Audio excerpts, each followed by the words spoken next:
bilang bahagi ng patuloy na pagpapaigting ng kampanya ng pulisya kontra iligal na droga, nasa kote ang isang suspect sa isinasagawang bypass operation ng Nueva Ecija PNP.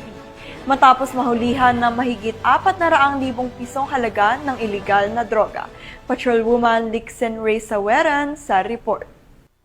Aresto ang isang high-value individual sa isinagawang bypass operation ng Zaragoza Municipal Police Station Drug Enforcement Unit, PIDEA Nueva Ecija at Provincial Police Drug Enforcement Unit ng Nueva Ecija Police Provincial Office sa Barangay Santo Rosario, Yang, Zaragoza, Nueva Ecija. Kinilala ni Police Colonel Ferdinand D. Hermino, Provincial Director ng Nueva Ecija PPO, ang suspect na si alias Bong, 52 anyos na lalaki, walang asawa at residente ng Barangay Mountain View, Mariveles, Bataan. Nakumpirma ang bentahan ng iligal na droga matapos makabili ang isang PNP posture buyer ng isang sachet ng inihinalang shabu kapalit ng 3,000 pesos. Sa isinagawang protective search, na-recover mula sa suspect ang karagdagang 2 sachet ng inihinalang shabu, marked money at isang kulay itim na touchscreen cellphone.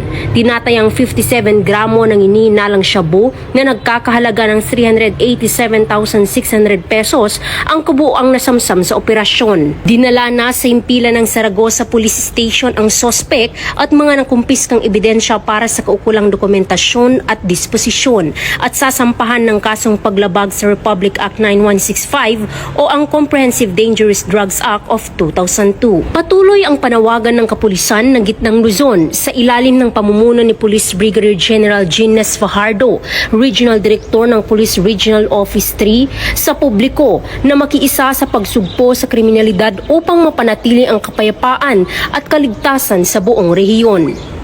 Mula dito sa Gitnang Luzon, ako ang inyong PNN correspondent, Patrolwoman Lixen Ray Saweran, alagad ng batas, tagataguyod ng Balitang Pulis.